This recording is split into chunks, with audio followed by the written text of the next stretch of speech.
বন্ধুরা, পরশু নাগপঞ্চমী ছিল, তাই গতকাল আমার জলে যে মুগরি বসাই, মাছ ধরার মুগরি, বহু বন্ধুরা জানেন আমি মুগরি বসাই মাছ ধরি আমাদের নালাতে। কি সাংঘাতিক একটা কোবরা সাপ পড়েছে দেখুন, লম্বায় 3 থেকে 4 হাত, 4.5 হাত হবে। তবে আমি একে কিছু করিনি, ভয়ে বাকিটা রেখে দিয়েছি। যত বলল ছোট মুগরি তো, যদি বেরিয়ে এসে ফোঁস ফাঁস করছে, একে তো মারা উচিত নয়।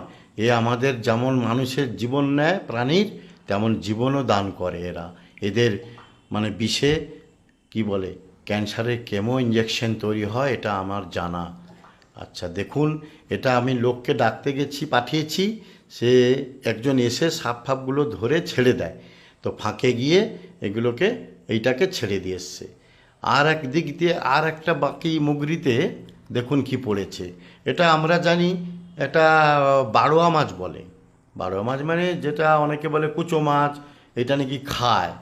তো আপনারা দেখুন, 400 থেকে 500 600 গ্রাম হবে ওজনে।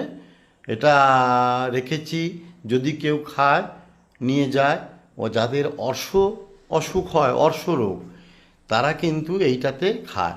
কবিরাজি ডাক্তাররা বলে যে এতে প্রচুর রক্ত, সত্যি প্রচুর রক্ত বন্ধুরা। এইটা খেলে নাকি অর্শ রোগও ভালো হয়ে যায়। হ্যাঁ, সকালে পড়েছে, আমি দেওয়ার সময় পাইনি, টাইমে দেব বলে ওয়েট করেছিলাম। সেই জন্য ওদিকে একটা বাঁকিতে পড়লো কোবরা সাপ, সেটাকে তো লোক দিয়ে পাঠিয়ে দিলাম ছাড়তে, দূরে গিয়ে ছেড়ে দিয়ে আসবে একবারে ফাঁকে। আর এটাকে তো রেখেছি, যদি কেউ খায় ভালো। অনেককে খবর দিয়েছি, অনেকে বলেওছে দাদা রাখুন আমরা যাচ্ছি। ঠিক আছে বন্ধুরা, সে যদি নাও আসে তাহলে একেও ছেড়ে দেবো। এটাকে রেখেছি এইখানে আমাদের এই বাড়ির পাশে।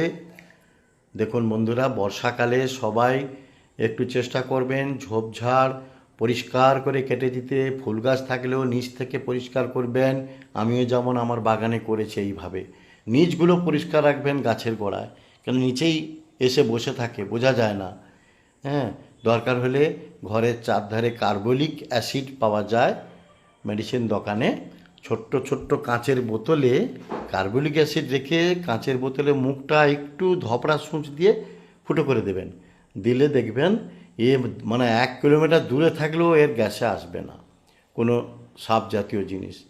যাই হোক বন্ধুরা, যা যা নতুন জিনিস আসছে আমার কপালে, আমি সবাইকে শেয়ার করতে চাই এবং করেছি। আপনারা সবাই ভালোভাবে এটাকে দেখে আমাকে জানাবেন যে দাদা হ্যাঁ ঠিক